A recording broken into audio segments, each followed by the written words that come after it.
네, 미리네 라이브 돈돌입니다. 여러분, 이런 생각을 한번 해보자고요. 축구선수, 물론 뭐 이슈의 중심에 있고 냉정한 평가를 받고 또 실력이 좋다면 상상 이상의 돈과 명예 이런 것들을 가져가죠. 근데 어쨌든 이 선수들도 가만 보면 우리와 다를 것 없는 성인 남성 혹은 뭐 여성이겠죠. 인생을 살다 보면 우리가 몇 없는 선택의 순간이 오곤 합니다. 직장에서나 뭐 가정에서나 혹은 뭐 연애, 취미 등등이요.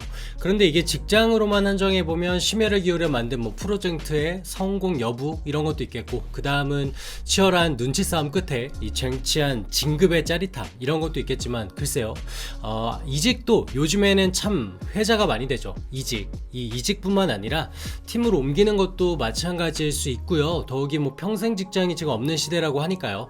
그러면 그럴수록 선택의 순간, 뭐 타이밍 혹은 어떤 회사로 옮길까 등등 이 머리를 아프게 하는 것들 천재예요. 왜냐면 이게 정답이 없기 때문이 아닐까요? 결과론이잖아요. 옮겨서 잘 되면 잘한 선택일 것이고, 그게 아니면 후회 막심이겠죠. 그래서 내게 오는 몇 없는 선택을 참 잘해야 되는 건데, 제가 왜 이런 얘기를 했냐, 오늘은 해리케인과 홀란드의 이야기를 하려고 합니다. 무슨 이야기냐, 과연 토트넘의 케인이 지금 현재 맨시티의 홀란드를 바라보는 기분이 요즘 어떨까, 바로 이 지점입니다. 자, 데일리메일에서 이런 내용이 나왔어요. 퍼디난드 하면 우리에게는 박지성 선수와 맨유에서 함께 뛰었던 그 전설적인 수비수로 유명하죠. 이분이 지금 은퇴해서 해설가로 활동 중인데 평소에도 거침없이 말하기로 유명합니다. 어쨌든 퍼디난드가 이런 말을 해요. 케인은 분명 홀란드를 보면서 질투심을 느꼈을 것이다. 케인은 골잡이다, 킬러다, 냉정하다, 언제 어디서나 골을 넣을 수 있다. 케인은 맨시티에 가서도 훌륭했을 것이다. 내가 만약에 케인이라면 홀란드를 보면서 토할 정도로 괴로울 것 같다 라고 말했다는데요. 역시 표현이 보면 참 거칠어요. 홀란드를 보면서 토할 정도로 괴롭다. 진짜 강한 멘트죠. 이거는요, 그만큼 지금 복잡 미묘한 케인의 심경을 꿰뚫어보는, 뭐 아닐 수도 있겠지만 어쨌든 축구판에서 좀 굴러본, 그리고 지금은 해설가로서 명성을 쌓고 있는 퍼디난드의 직격 멘트다, 이렇게 보시면 되겠습니다. 이게 상황 설명이 좀 필요할 것 같아요. 우선은 맨시티에서 굉장히 홀란드가 지금 잘 나갑니다. 정말 잘 나가요. 말도 안 되는 득점을 기록하고 있죠. 15골입니다. 무려 15골. 지금 경기 수가 9경기인데 15골이면 이게 지금 단순 수학적인 수치만 갖다 대면 올 시즌이 끝나면 60골을 넘게 기록할 수 있다고 나오는 거죠. 물론 뭐 이게 말이 되냐 싶으면서도, 아니 이 선수가 지금 경기만 하면 멀티골, 심지어 뭐 헤트트릭도 기록하니까 진짜 가능한 거 아니야? 메시, 호날두 이후에 이런 괴물이 나오는구나. 지금 뭐 별의별 얘기가 돌고 있죠. 정말 그동안 스트라이커 기근에 빠졌던 맨시티에 나타난 아주 최고의 괴물 스트라이커죠. 맨시티는 사실 꼭지점 빼고는 무결점의 팀입니다. 더욱이 뭐 2선에 위치한 베실바, 귄도안, 그리고 무엇보다 케빈 데브라이너의 꿀패스를 받아주기만 하면 되는데, 발만 갖다 대면 골인데 그거를 지금 제주스나 스털링, 페란토레스까지 속 시원하게 해결 못하고 기회를 족족 날렸던 맨시티의 공격진이었죠. 참 고민이 많았는데, 그런데 이걸 지금 홀란드가 와가지고 해결해주고 있는 모양입니다. 하지만 아시는 분들은 다 알겠지만 이 자리, 그러니까 맨시티의 스트라이커 자리는 홀란드보다는 케인에게 오히려 먼저 제안이 갔던 그런 포지션입니다. 실제로 맨시티는 2021-2022 시즌 요때 앞두고 언제입니까? 지난해죠.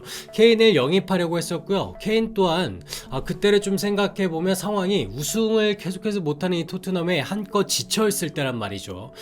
케인은 설상가상으로 그 당시에 이제 토트넘 팀 훈련이 있을 때 그걸 불참했어요. 참 그 당시에 유럽 축구가 참 떠들썩했던 걸로 저도 기억이 선명한데요. 케인이 다만 한 가지 간과했던 게 있죠. 다름 아닌 토트넘의 레비 회장의 존재.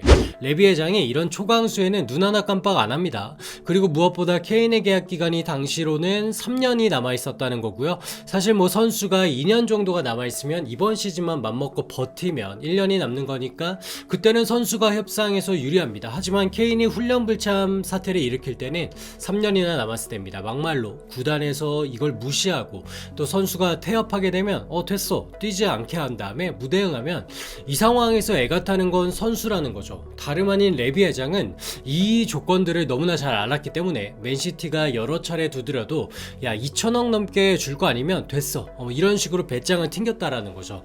그러니까 맨시티도 굳이 나이가 차고 있는 케인에게 이런 금액을 내느니 좀만 기다렸다가 뭐 홀란드나 음바페 같은 이런 젊은 선수를 사겠다, 이렇게 돼가지고 일단락 되었다는 거죠. 결국에 세월은 흘렀고요. 맨시티에는 홀란드가 왔습니다. 그리고 홀란드는 팀의 수준 높은 선수들의 패스를 받아가면서 9경기에서 15골, 프리미어리그 득점 1위를 달리고 있습니다. 그리고 그 뒤로 9경기에서 8골로 득점 2위. 이 수치도 너무나 좋은 건데 2위입니다. 막말로 홀란드만 없었다면 케인이 지금 아마 득점 페이스가 득점왕이죠. 참 인연이란 게 아이러니하죠. 그래서 퍼디난드가 이런 말을 했던 거잖아요. 내가 케인이었다면 괴롭다, 구토했을 것이다.